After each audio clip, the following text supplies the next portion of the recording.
Welcome to Orange County Power Players, where we spotlight the personal, professional, and financial success stories of OC's top leaders. Here's your host, Danny Flores. All right. Thank you so much today for attending our podcast. Today we have Caleb Johnson. Caleb created his first business at the age of 18. He is a founder of Red Sea Capital, a private real estate company that acquires large value-add apartment buildings.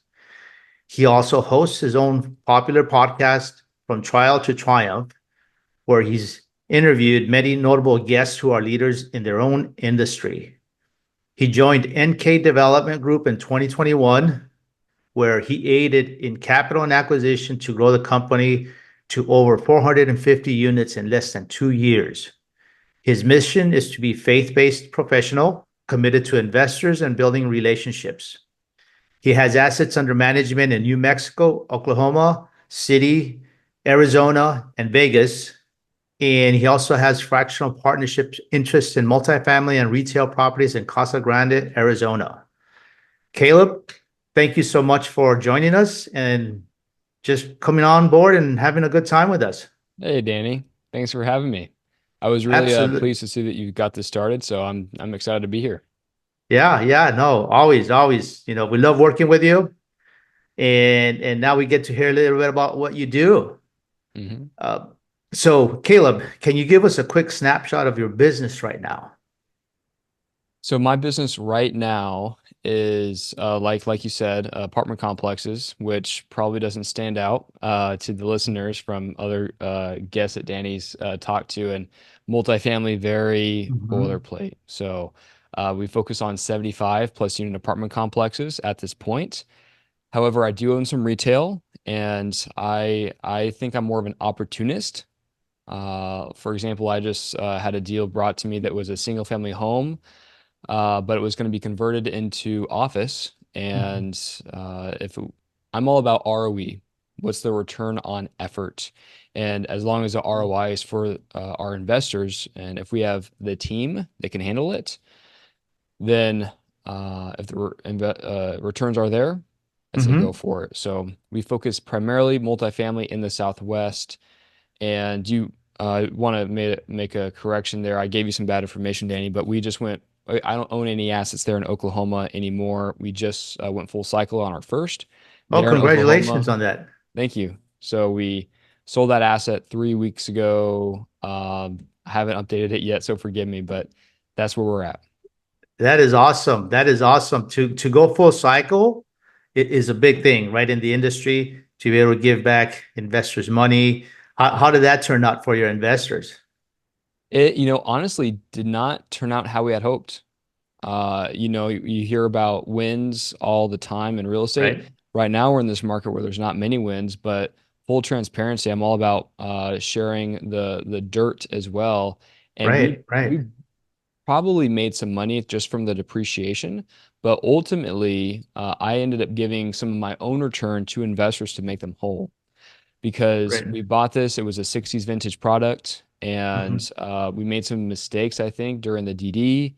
We didn't Mhm. have enough capital because we lost our window, and I can dive deeper into that if you're interested or if we have the Yeah, time. no, yeah, let's talk a little bit about that because Sure. that's important because not every deal is perfect, Right. right? The more you're in the business, the more you're going to have more instances and more experiences. And talking about it might be a good thing so that other people that might be listening understand that not everything goes perfect. You have to learn how to shift. hmm And at the end of the day, if we have to work for free, we work for free, but we take care of our investors. That's just kind of how it goes. We're the ones who are taking the risk. We want to protect them at 100% all the time. Right, right. Yeah, and so the dirt on this deal really just to give the high level story, and we can dive deeper, Danny. You just Hmm. guide me and tell me what you Hmm. want. But we acquired this property. It was my first apartment complex. It was 16 units.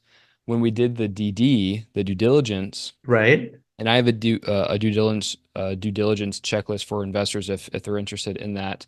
It vets, Hmm. a sponsor, how to look for a good sponsor, what's a good deal, what's a good market, really dives into the weeds. So if you're Right. interested in that, let me know. Yeah. Um, but So during our due diligence, we had a plumber go out there. He scoped the Mm-hmm. sewer line. He did not scope every line, which Mm, I found out that just sending one camera down one line, I thought that was fine enough. But turns right. out that every clean out has to be scoped individually. And if we Mm-hmm. would have done that, we would have found that there were roots growing through a section, and it was Right. starting to turn black from the pipes from the inside out, which indicated it was starting to deteriorate. And this being Mm-hmm. galvanized plumbing and 60s vintage product, Right. it was old.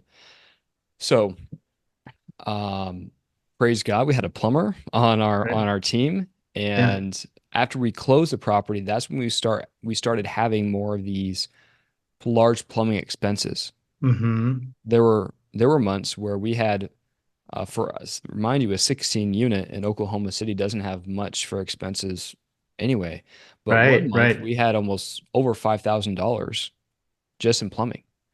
Oh yeah, Another that'll month, eat your money, your cash flow up real quick on a smaller building like that. oh yeah, the next month with 2,600 bucks. So we started having these reoccurring issues, and a long story short, the bill was 42 grand to reline the Wow. pipes compared to it was much more economic relining compared Mm-hmm. to jackhammering up concrete and Right. placing. Yeah. Lastly, is this was a joint venture, so which meant all of our partners, there were three other partners and then me, Mm-hmm. so four total. Right. We all had to have some type of active participation, so voting rights, Mm-hmm. right? For a JV, Right. investors cannot be passive. Right. That's Right. an SEC no-no. Right. So they have voting rights, and we decided we were coming up on our IO deadline, and that 18-month period, that cutoff was after that, we did not have access to our bank draws. So we had a line of credit with the bank. After that, it Oh, was gone. So we had okay. enough money in the bank, probably $50,000, uh, and we could pull 75 from the bank. Now, Mm-hmm. my investors, I wanted to pull the cash so we have some liquid on hand. Right. And I understand their reasoning, right? It's we're going to pay for it later down the road, and then we have interest payments on it too, so I get it. Right. Um, However, we did not pull the funds from that bank account or Mm-hmm. from that line of credit. After that is when we had this big plumbing issue. Oh, yeah. We Yeah. had 50, 42 of it was gone, and then we had a make ready. And so at this point, we're pretty low on cash already and Right. not much cash flow to begin with. So we were in this position of either we sell it, barely break even, or hold on to it for another 12 months, which is going Mm-hmm. through an election cycle Right. too. So Right. uncertainty. Mm-hmm. So we decided it's not cash flowing now.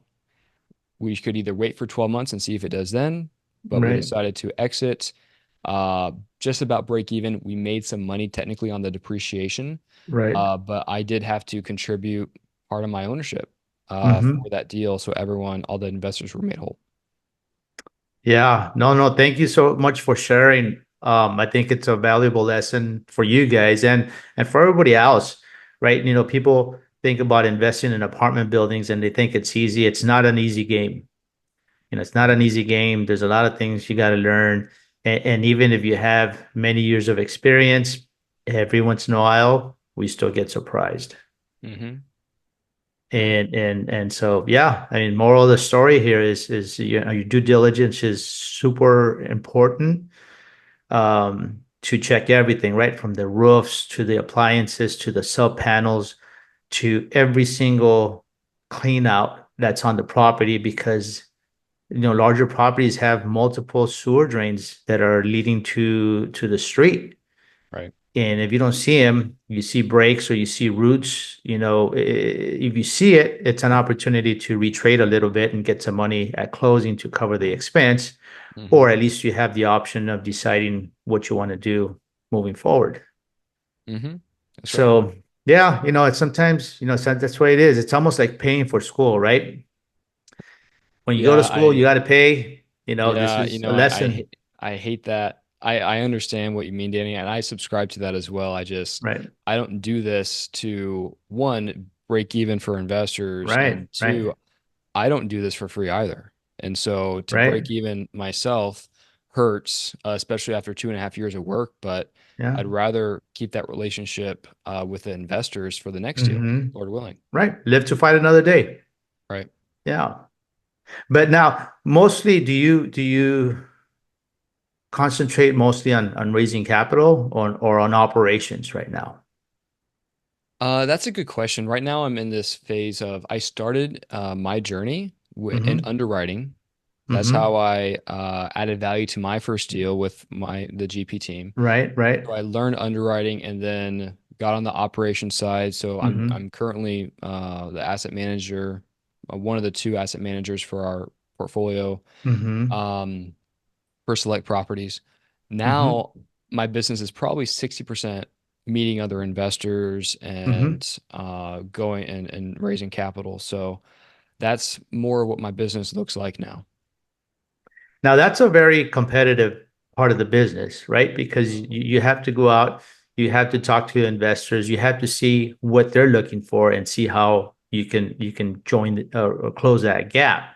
Hmm. Right. How are you set apart from talking to the investors versus other people that are approaching them with potential investments? And what are the things that you find super challenging in doing that? You know what separates me, I think, is I hope you can tell I'm all about transparency. Yeah. And I'd rather just shoot you straight and tell you up front how it is, tell you the risks, tell you the Hmm. rewards. And at the same time, I find that, look, this business, it's 20% return is 20% return.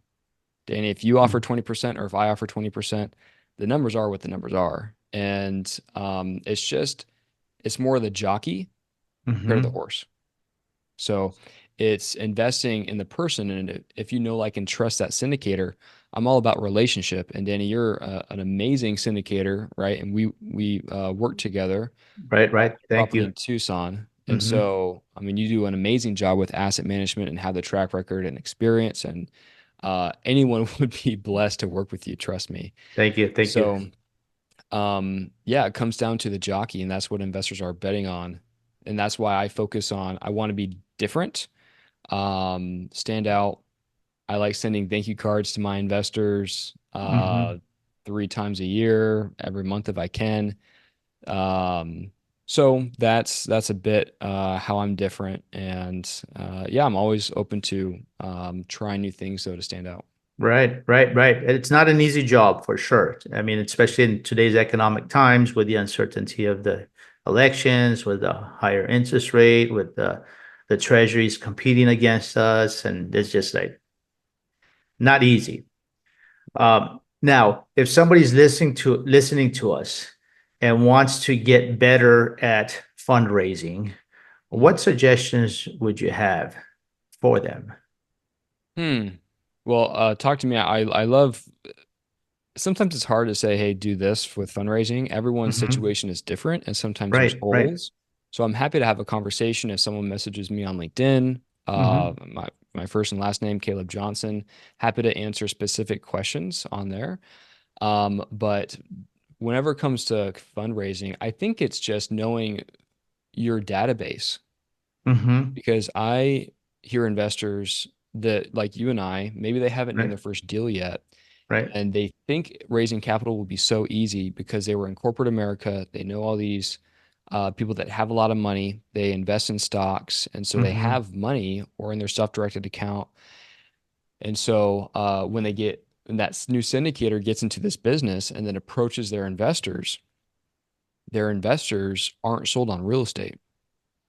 Right. So now, now the syndicator has two sales to make. He's got to sell them on real estate. Hmm. Then he's got to sell them on stocks, which is difficult to do. Right. So I find raising capital, if you can network with people that are already sold on real estate, they do Hmm. flips, they do rentals, maybe they've already invested passively in other deals. I know other GPs that invest passively as well. It's just whenever money comes available. Mm-hmm. So it's know your investor database, and just because your investors have a lot of money doesn't mean they're going to invest. Mm-mm. No, they have to believe in you. I mean, I think you would agree that a good operator can make a bad project Hmm. look good or come Right, out good, right. and a bad operator will make a good project go bad. Hmm. So it's super important to pick who you work with. Right. And then I guess at the same time, how you're able to add value to the investors. Because at the end of the day, that's the number one thing is we work for them in being able to bring a deal to the table that we can deliver Hmm. on forecasted and hopefully beat that. At the same, it's always better to try to beat that. Be conservative. Goes a long way. Yeah, it's all So about conservative underwriting, right. and it's again, it's repeat business. It helps me sleep better at night if I know I have a secure deal Right. that's mitigated risk. Yeah. Because then, if I under promise, over deliver, Mm-hmm. the likelihood of that investor coming back again is much greater compared to if I oversell and underdeliver. Because Right. now, if they're Yeah. upset with me, I got to find Mm. another investor, which is if you are a passive investor, it's a lot of work to build another relationship with someone else and more Right. trust.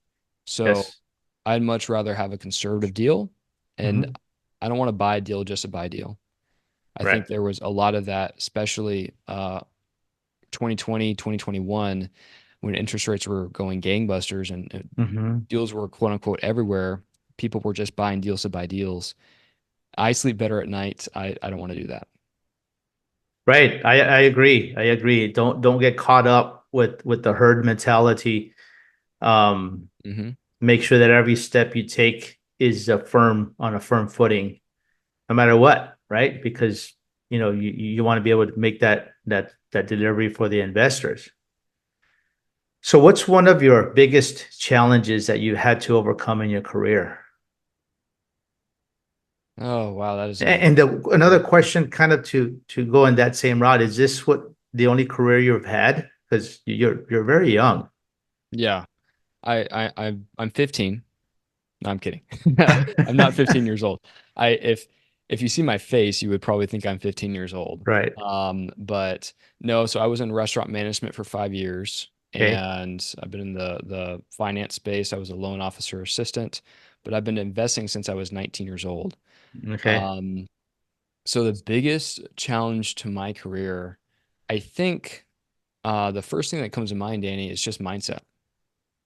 It's that right there. It's um, people can think, oh, I'm too young, or Mm-hmm. oh, Caleb's too young. I'm in sales, right? Not Mm-hmm. just with raising capital, but Right. I also own a consulting business. So it's all about mindset, positive mindset. And if you have stinking thinking, then your Mm-hmm. results are going to show that. So, and it's not like I don't want you to think that I'm or you listening to this that I'm down on myself or Caleb was depressed or no, it could Mm-hmm. be, if you would have asked me, I'm jovial, right? But it's Right. just in those moments when you're sitting across from someone and they're saying they can't do it, they've got to wait, this isn't going to work for me. But you know in your heart that what you're offering is what's best for them and their family, then Mm-hmm. you um, have the obligation, I believe, to sit there and work that out with them right there so that they Mm-hmm. make the best decision for themselves. Right. So if you're sitting there and they're telling you that and you're thinking, "Oh man, there's no way this guy's going to do it. Oh gosh, this isn't going to work out." Then you're going to lose a sale and they're not going to get the benefit either. So Right. I Right. think positive mindset is one of the most important things. Yeah. No, you have to. You can't walk into the battle thinking you're going to lose because you Right. might as well be just lost, You right? lost. Exactly. And I love the way you say it's not about you, it's about what you're able Hmm. to help the family with. And Hmm. sometimes they don't see it and they don't understand it because maybe they've never done it before. And you have Exactly. to, and it's scary, right? It's scary for anybody to invest their first time into real estate like we do. Hmm. And it's hard earned money. But I think, like you alluded to, is once you do one deal with them and you're able to give them their money back, then they come back stronger. They have more money to invest and potentially might be able to refer some family members, some friends, or anybody else that, maybe co-workers that may be able to invest. Now you're helping their network grow a little bit and your investor base grows. So Yep. those are like You're in really good. good tips Yep. there and information that you're giving us. Yeah. Oh, praise God. Thank you. Yeah, yeah. And that's probably, because the reasons why you're successful, right? And being able to change people's lives, which at the end of the day, that's what we're doing. Exactly. Um, Yeah. right? It's got to be, you've got to have a bigger why than yourself. Yeah, And if you don't, then it's going to show ultimately, eventually. right, right. Because you only get paid if the project does well, and that's after the investors. Exactly.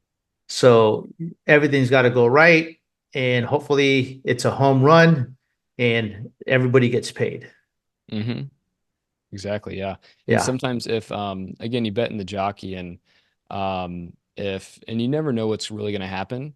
Let's say if you meet another syndicator and you have a great relationship, you invest with them. And then whenever the exit takes place, if the deal is structured where, the GPs get paid and the investors maybe don't take all that they thought, and the Mm-hmm. GPs don't do anything about it, then, you won't know until that moment happens. Mm-hmm. So it's really about if you find a good GP, a good person, build a relationship, and then stick with them. Because when you find the right people, uh, the rest of your life becomes much easier. Mm-hmm. Right, right. Because I think you have two goals. One, to help investors, but also you have to have somewhere to go with an operator. So you have like two sides to kind of juggle is build your relationship with good operators and then build your relationship with investors. Hmm. So that's Exactly. that's tricky, but you know what? At the end of the day, it looks like you're doing real well. It looks like your business is growing. You're building your network. And I'm like really happy to see that because you're starting at a young age. I can only see what you're going to look like in 10 years from now, 20 years from now. And that's awesome. Well, thank you. Thank you. Yeah, I'm excited to see where God takes me and yeah, I have no idea where that's going to be, but Right. I'm just going to stay the path and I love real estate. I love this business. Hmm. I've been blessed to be able to do this full time and I don't see myself going anywhere. Yeah, no, that's great. I mean, we work with you and we're like super happy to have you on board. You ask good questions and I think you learn a lot. We learn from each other and yeah, just make our projects successful. Hmm. So as we wrap up our interview, what does the next 6 to 12 months look like for you? What are your goals and what do you want to try to accomplish? Well, what am I trying to accomplish? I'd say we have a couple projects we're wrapping up the raise on right now, so Mhm. getting those wrapped up. And then, I mean, on the personal side, I plan to be married, Lord willing, in the next 6 to 12 months. 12 months for sure. Congratulations on that. Thank you. Yeah, we'll see. We're planning on it. And from there, I'd say then it's moving on to the next one, and making Hmm. sure the assets we have are operating well. Hmm. Hmm. That's something I think I've learned this year, and uh, I've really realized is that I need to be a good steward of what I've been blessed with now Hmm. compared to buying just another deal. Right? Hmm. We talked about that earlier. So stabilizing what we got and making sure we have a good rhythm and a good flow, and those are progressing. Because Hmm. again, I mean, Danny, and you know this, that's how we get paid, right? As Right. long as we own these assets too. So I don't get paid if the investors don't get paid, and they get paid first. Right. But I need to make sure I stabilize that asset and don't just move on to the next deal. So I think the next 6 to 12 months, really building a solid foundation, stabilizing everything that we have, and then starting to acquire some more properties. That's what I see in the next 12 months. Of course, that can change. Things pivot sometimes, and they have to pivot because sometimes it's out Right. of your control. Right. But that's what I foresee. Yeah, no, thanks so much for sharing. And so if you've given us a lot of good tips, you've given us a lot of transparency in your operations, which is great. Some people don't do that, but it's you got to be fully transparent with your investors so that they know the good, the bad, and the ugly, right? Mhm. And then follow up with solutions, right? Because things are going to happen. You can't catch everything. It's impossible. But when they do, then it's just talking about this is what we found and this is what we plan to do. Mhm. Simple, right? Because you have to face it. You're already in the deal. You got to face it, and then sometimes the deals actually surprise you and end up giving you more than what you anticipated. So it goes both ways, right? Sometimes it's a little bit more, so sometimes it's a little bit less. But at the end of the day, you hope to get more than less most of the time. Right. I always like to hope for the best, plan for the worst. Exactly, exactly. So if somebody who's listening to us wanted to get a hold of you, how would they do that? The best way to get a hold of me is I'm happy to give my cell. My number is 480-463-0954. If you want to shoot me a text or find me on LinkedIn, I'm on there every day. Just Caleb Johnson. You can visit us at redseacapitalgroup.com as well if you Mhm. want to see podcasts I've been on, my podcast, our current portfolio, and then that due diligence checklist is on there as well. So Mhm. those are a few options for you guys. All right, Caleb, thank you so much for coming on board. Thank you for sharing and just wishing you a wonderful day today. Thanks, Danny. Thanks for the opportunity, and everyone, thanks for listening. Thanks. Thanks for listening to Orange County Power Players. Want to share your success story? Apply to be a guest at ocpowerplayers.com/guest.